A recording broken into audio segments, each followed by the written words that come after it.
yeah, just not a very good game for Michigan State yesterday. MSU shot 40% from the field yesterday. North Carolina 45.9. Free throws, MSU did have a better percentage of free throws, but North Carolina made more. And 3-pointers, Michigan State was 7 for 23, North Carolina 5 for 12. So not a very good showing for MSU, but then again, not very many people expected MSU to make it this far anyway. So let's say it was a pretty good season there for the Spartans. Okay. Yeah, I agree. I will say this though. I didn't catch much of the pregame, but what I did catch, like both of the CBS top analysts both picked Michigan State. Right there, we're screwed. Right there, we're screwed. Might as well just hang it up right now because Michigan State has not been picked since first round. I mean, literally, guys were picking against Michigan State since second round against USC. That's the way it's been going the entire tournament. And then suddenly Michigan State becomes everybody's favorite. And I'm just like, we're so screwed. Yeah. And the other thing I'd like to know is what locker room they had to use. Because if they had to use the Lions locker room, then it'll get proven that Ford Field is officially cursed. And it should be razed to the ground. Well, they were the away team. I know they were the away team, but I also know that Tyler Hansbrough was making some waves about trying to stay in the same locker room that they were in, which was the same one Michigan State used in the Final Four games on Saturday. So I don't think it had. I don't think it really mattered, but it would be interesting to note because if that happened, then no one who's ever used the home locker room in Ford Field has ever won a basketball game there, or a football game this season. Yeah, in the past year, no one's won a football game there either. No, I don't think you could say that because they play the high school state champs, right. And I'm pretty sure that has not stayed true for that. You're right. Anyway, on their road to the championship, UNC defeated Radford in the first round, 101-58. Second round, they went on to play LSU and defeated them 84-70. Then in the Sweet 16, UNC defeated Gonzaga 98-77, setting up a matchup between number 1 UNC and number 2 Oklahoma, where UNC again prevailed 72-60. And then in the Elite Eight, they played number 3 Villanova, defeated them 83-69, and that was in the Final Four.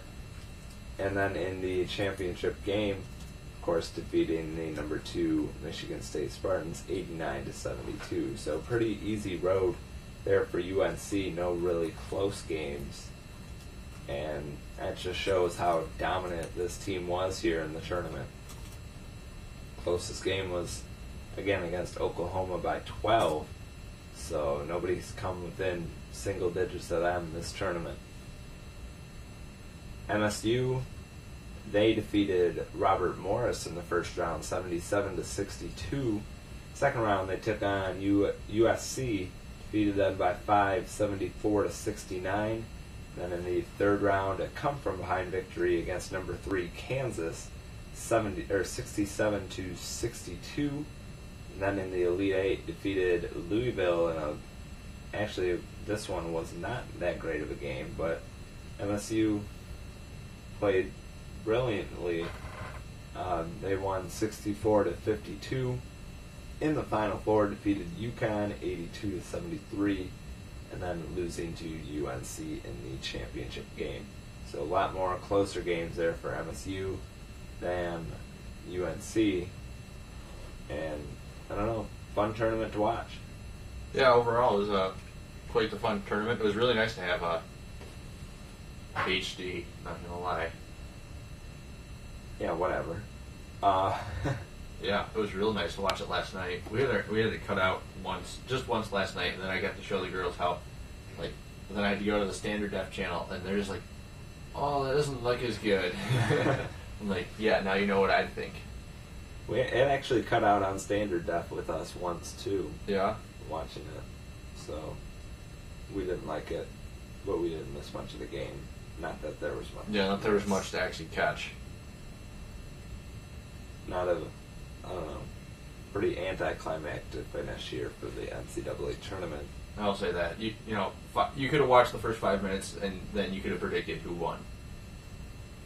Definitely. Yep, I agree. But I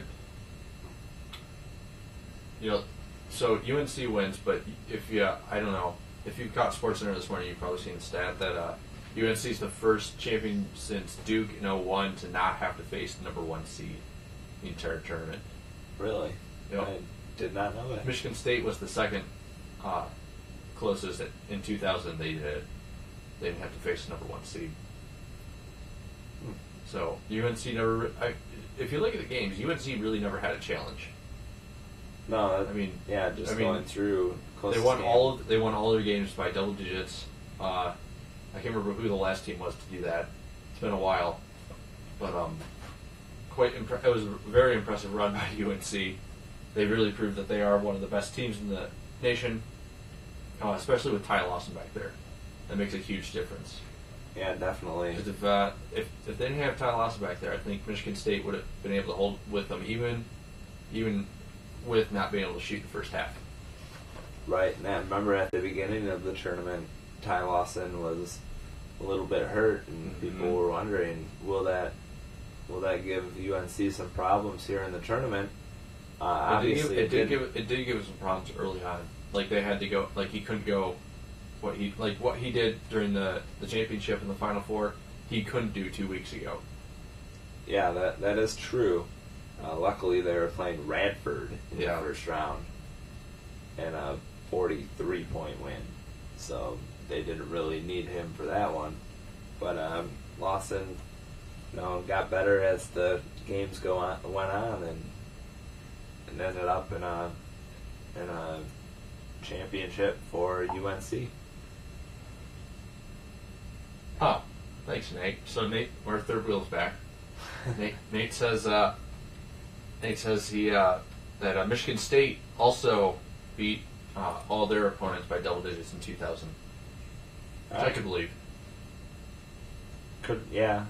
I mean, I could believe, not having to face number 1 seed would help, and they're very talented, especially offensively, that 2000 team. So that does make a lot of sense. So thanks for that one, Nate. If you have an opinion or correction for Andy and I, you can make we have a lot of connections this morning because I actually have internet. Andy's over there on our email, I hope, azsports@live.com. You can email us if you absolutely have to.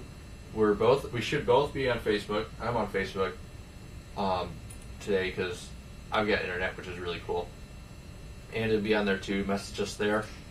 I'm also on AIM. If you got my screen name, go ahead. You can message me up there.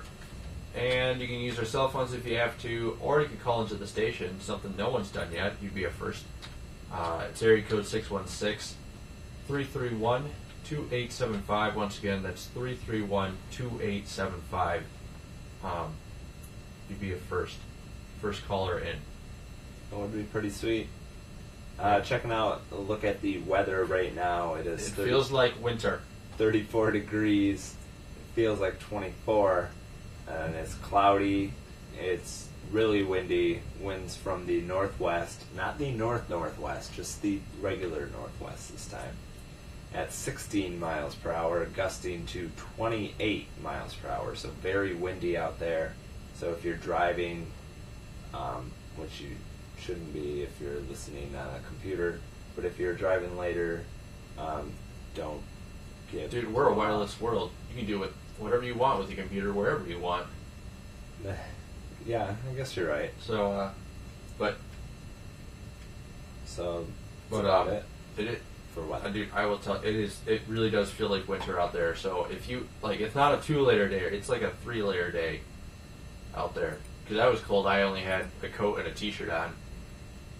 And I only have to walk 5 minutes.